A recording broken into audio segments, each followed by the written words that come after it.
Welcome monkeys. Python image control সিরিজের next ভিডিওতে তোমাদেরকে স্বাগত। লাস্ট প্রোগ্রাম পর্যন্ত আমরা যে প্রজেক্টটা দেখছিলাম সেই প্রজেক্টটাকে আরেকবার আমি ওপেন করলাম তোমাদের সামনে, একবার কনফার্ম হয়ে যায়। তো দেখো, আমরা লাস্ট ভিডিও পর্যন্ত এই সফটওয়্যারটি বানিয়েছিলাম। এখানে একটি ওপেন বাটন আছে যেখানে যে কোনো একটা ছবিকে ওপেন করা যাবে এবং ছবিটার আমরা ব্রাইটনেস আপ এবং ডাউন, কন্ট্রাস্ট আপ এবং ডাউন করতে পারবো এবং চাইলে ওপেন ইমেজে ক্লিক করে অন্য ছবিও ইনসার্ট করতে পারবো। তো এই প্রোগ্রামটাকে আর একটু বেটার করবো বলে কথা দিয়েছিলাম লাস্ট ভিডিওতে। এখানে একটা সেভ বাটন আমাদেরকে বানাতে হবে, কিন্তু সেভ বাটন কিন্তু নর্মাল সেভ বাটন নয়। আমরা যখন ওপেন বাটনটা ক্লিক করব, দেখো আমার নিউ প্রোগ্রাম এটা, তো আমরা যখন ওপেন বাটনে ক্লিক করব, লাস্ট ছবিটা যেটা ওপেন করেছিলাম সেটা কি সেভ করেছি এটা কনফার্ম হবে কোন এই সফটওয়্যারটি। তাহলে তখন আমাকে সেভ অ্যাজ বাটনে ক্লিক করে এটাকে সেভ করতে হবে। যদি সেভ করে নিই তাহলে আমি অন্য ছবি ওপেন করতে পারবো। এই যে ব্যাপারটা আছে, তো এই ব্যাপারটা নিয়েই এই ভিডিওটা আলোচনা করবে তোমাদের সাথে। তো সেম আগের দিনের প্রোগ্রামটাই, কিন্তু ওর মধ্যে একটা ছোট্ট পরিবর্তন, একটি পরিবর্তন নয় অ্যাকচুয়ালি, কয়েকটা লাইনের পরিবর্তন।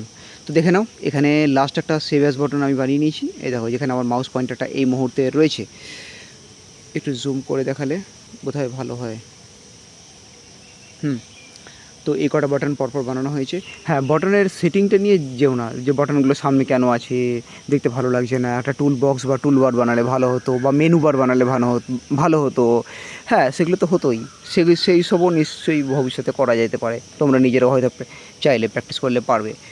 তো এখানে আজকে ভিডিওতে মেনলি আমার বলবো আমি যে সেভ অ্যাজ বাটনটা কী করে বানাবো, এবং ওপেন এবং সেভ অ্যাজ বাটনের মধ্যে যে সম্পর্কটা তৈরি হবে, মানে যতক্ষণ না ছবিটা সেভ হচ্ছে ততক্ষণ ওপেন করতে পারবো না, এই যে কনসেপ্টটা, এইটা কী করে ক্রিয়েট হবে।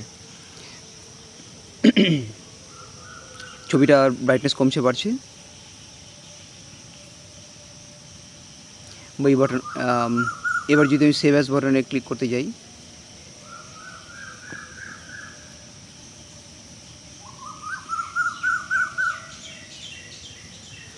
যদি আমি ওপেন বাটনে ক্লিক করতে যাই, তাহলে আগের দেখো, যে ওপেন বাটনে ক্লিক করে অন্য ছবি ওপেন করতে গেলাম তখন কি বলছে, do you want to save changes. আচ্ছা, নো করে দিলাম। যেই নো করে দিলাম তার মানে লাস্ট ছবি যেটা আমি ইনসার্ট করেছিলাম বা ছবিটার মধ্যে যে পরিবর্তনগুলো এনেছিলাম কালারে, সে পরিবর্তনটা সেভ হলো না, ছবিটা ডেস্ট্রয় হয়ে গেল। আমি আরেকটা ছবি নিয়ে এলাম এবং এই ছবিটার মধ্যেও কিছু পরিবর্তন করলাম এবং সেভ অ্যাজে ক্লিক করলাম। সেভ অ্যাজে ক্লিক করার পর আমার সেভ অ্যাজ উইন্ডোটা খুলে গেছে। Save as window, open window, new window, এগুলো কী করে খোলে, এবার এগুলো খোলার জন্য যেসব ক্লাস বা ফাংশনসগুলো দায়ী সেগুলো নিয়ে এর আগের ভিডিওতে আলোচনা করা হয়ে গেছে, সেগুলো কিন্তু ফলো করতে পারো তোমরা। তো এই ছবিটাকে আমি এখানে নাম দিয়ে একটা সেভ করব, যে কোনো নাম দিতে পারো, আমি একটা নাম্বার দিয়ে দিলাম। ছবিটাকে পিএনজি বা জেপিজি বা আদার্স যে কোনো ফরম্যাটে সেভ, পিএনজি বা জেপিজি ফরম্যাটে আমি সেভ করলাম। ছবিটা সেভ হয়ে গেছে। তো এরকম ধরনের একটা মেসেজ চলে এলো, ইমেজ সেভড সাকসেসফুল। এইসব মেসেজ বক্সগুলো তোমাদের কিন্তু বানাতে হবে। তো দেখাবো কী করে বানিয়েছি আমি। ছবিটা সেভ হয়ে যাওয়ার পর এবার যদি আমি, আচ্ছা ছবিটা সেভ কোথায় হয়েছে একবার দেখে নাও, রিয়েলে হয়েছে কিনা সেভ। আমার এটা হচ্ছে মেন ফোল্ডার, এই ফোল্ডারের মধ্যে। এই যে আমি জুম আউট করছি, অতটা না, তো দেখো ঘোড়ার ছবিটা দুটো সেভ হয়ে গেছে কিন্তু, ঠিক আছে। অর্থাৎ সেভ অ্যাজ বাটনে ক্লিক করে আমরা সাকসেসফুলভাবে কোনো একটি ছবিকে সেভ করতে পেরেছি। তারপর এটাকে মিনিমাইজ বা কেটে দাও, এটাকেও আর লাগবে না। আচ্ছা, এই যে, তো ছবিটা যেহেতু সেভ হয়ে গেছে, এবার যদি আমি ওপেন ইমেজে ক্লিক করি তাহলে কিন্তু কোনো রকম এরর আসছে না। এবার যদি অন্য কোনো ছবি আমি ইনসার্ট করি এবং সেই ছবিটা খুব সহজেই আমার সফটওয়্যারে ইনসার্ট হয়ে যাচ্ছে। তো দেখা গেল যে সফটওয়্যারটা যেমন আমি চাইছিলাম তেমনভাবেই কাজ ঠিকমতো করছে। এইবার দেখো, যদি আমি এই ছবিটা সেভ না করি, এবং তারপরে ওপেন ইমেজ করতে যাই তখন এরকম ধরনের ওয়ার্নিং দেবে। তো নো করলাম, তার মানে কি আমি ছবিটা সেভ করব না, আর ইয়েস মানে ছবিটা সেভ করব। যদি ইয়েস বাটনটা ক্লিক করি তাহলে আবার ছবিটা সেভ করতে আমাকে বলবে, বা ছবিটার নাম দিয়ে সেভ করার জায়গাটা বা সেভ অ্যাজ উইন্ডোটা চলে আসবে যদি আমি ইয়েস করি।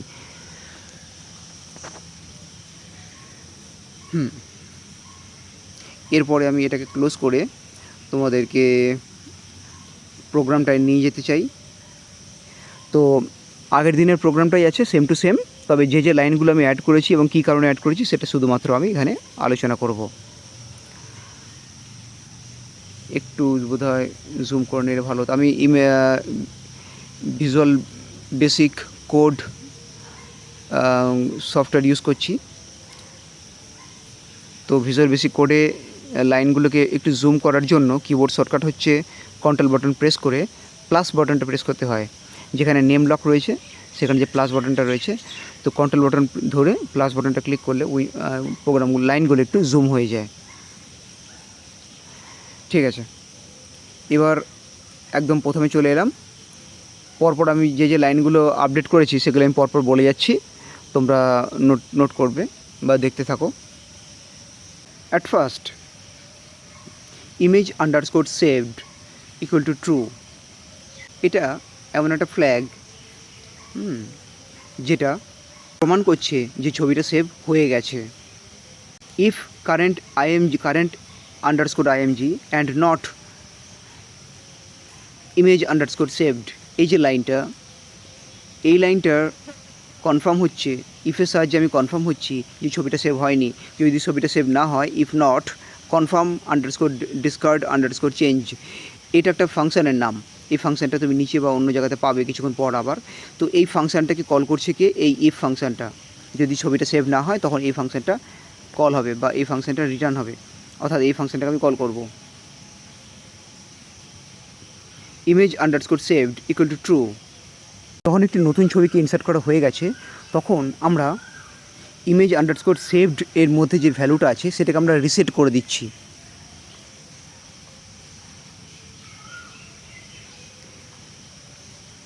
এরপরে একটি ফাংশান দেখতে পাচ্ছি আমরা, confirm underscore discard underscore changes. এই ফাংশানটা নিয়ে কিছুক্ষণ আগে কথা বলেছিলাম। এই ফাংশানটার মধ্যে একটি গ্লোবাল ভেরিয়েবল বানানো হয়েছে image underscore saved. If image saved, যদি ইমেজ সেভ হয়ে যায় তবে রিটার্ন ট্রু রিটার্ন করবে। রেসপন্স ইকুয়াল টু দিয়ে একটি মেসেজ বক্সকে কল করা হচ্ছে, asks yes no cancel save image, do you want to save the current images before opening a new one. যখনই আমি নতুন ছবি ওপেন করার চেষ্টা করব এবং লাস্ট ছবিটার মধ্যে যে পরিবর্তনগুলো এনেছি সেটা সেভ না করে, তখন এই মেসেজ বক্সটা আমরা দেখতে পাবো। যদি কেউ ইয়েসে ক্লিক করে, ইফ রেসপন্স, হ্যাঁ, মানে যদি কেউ রেসপন্স করে মানে কি, যদি কেউ ইয়েসে ক্লিক করে তখন কি হবে, তখন সেভ আন্ডারস্কোর ইমেজ বলে যে ফাংশানটা রয়েছে, সেটা অটোমেটিক্যালি এখান থেকে কল হবে এবং সেটা রিটার্ন করছি আমি ট্রু তার নিচে। এলিফ, তা যদি না হয়, রেসপন্স ইজ নন, কেউ যদি কোনো রেসপন্স না করে বা সে ইয়েস বা নো না করে কেউ যদি ক্যান্সেল ওয়ার্ক করে দেয়, তার মানে কি, তার মানে সেই ছবিটাকে আরও এডিট করতে চায়। এলিফ দিয়ে রিটার্ন ট্রু করা হয়েছে, অর্থাৎ কেউ নো বাটন যদি ক্লিক করে, অর্থাৎ ছবিটা সে সেভ করবে না। ইয়েস নো ক্যান্সেল তিনটে বাটন এসেছিলো না, একটা ছবিকে এডিট করার পর সেভ না করে যখন ওপেন বাটনে ক্লিক করলাম তখন নিচে তিনটে বাটন দেখতে পাচ্ছি, একটা ছোটো মেসেজ বক্স, সেই মেসেজ বক্সের মধ্যে তিনটে বাটন। তো সেই তিনটে বাটন নিয়ে এখানে কিন্তু আলোচনা করলাম আমি। প্রথমে ইফ রেসপন্স, অর্থাৎ যদি ইয়েস বাটনে ক্লিক করে, এলিফ রেসপন্স যদি নো বাটনে ক্লিক করে, না এলিফ রেসপন্স যদি ক্যান্সেল বাটনে ক্লিক করে, আর লাস্টে এলস যদি নো করে দেয় তখন কি হবে, তার মানে সেই ছবিটাকে আরও এডিট করতে চায়। Next, image underscore saved equal to false, এটা কি করছে, এইটা মার্ক করছে ইমেজের মধ্যে লাস্টে যে পরিবর্তনগুলো এসেছে সেই পরিবর্তনটা আমরা সেভ করেছি কি করছি না। ওকে, মোটামুটি এই লাইনগুলো রয়েছে যেগুলো আমি নতুন লিখেছি। আর কি আছে আমি দেখে নিচ্ছি একবার। আই থিঙ্ক মোটামুটি এই নতুন লাইনগুলোকে এখানে অ্যাড করা হয়েছে। তোমাদেরকে দেখে নিতে হবে যে কোন লাইনটা কোথায় কীভাবে লেখা হয়েছে, সেটা ভিডিওতে দেখতেই পাচ্ছ। আর পুরো কোডটাও আমি কমেন্টে দিয়ে দেবো। স্টুডেন্টদের শেখানোর জন্য এই ভিডিওগুলো বানানো, তো সেই জন্য কোড পুরো শেয়ার করতে আমার কোনো অসুবিধা নেই। তোমরা কোডটাকে ইউজ করো, কোডটাকে ইউজ করে নিজের মতন করে তার মধ্যে পরিবর্তন আনো এবং নিজের মতন করে কোনো software in future I think তোমরা ক্রিয়েট করতে পারবে বলে আমি বিশ্বাস করি। আজকে ভিডিওতে এ পর্যন্তই। তবে এই ভিডিও সিরিজের মধ্যে এই সফটওয়্যারটাকেই যে আরও বেটার করতে করতে যাব তা কিন্তু নয়। যেমন মাথাতে যখন আসবে তেমন কিছু করব বলে প্ল্যানিং করেছি। ইমেজের সঙ্গে রিলেটেড পাইথনে কী কী করা যেতে পারে সেই নিয়ে এই ভিডিও সিরিজটা বানানো। তবে আমার প্লেলিস্টের মধ্যে আরেকটা ভিডিও সিরিজ রয়েছে যেখানে আমি গেম নিয়ে কাজ করেছি। একটা সিম্পল গেম বানানোর চেষ্টা করেছি এবং গেমের সঙ্গে রিলেটেড কিছু টুলস বা অপশন নিয়ে আলোচনা করা হয়েছে এবং বানানো হয়েছে। সেটা প্লেলিস্টে আছে, তোমরা দেখতে পারো। তো সেই গেমের সিরিজটা যে স্টপ হয়ে গেছে তা না, ওইটাকে ওর মধ্যেও আরও নতুন কিছু অপশনস চাইলে ভবিষ্যতে অ্যাড করতে পারি। আর আজকে এ পর্যন্তই, ধন্যবাদ।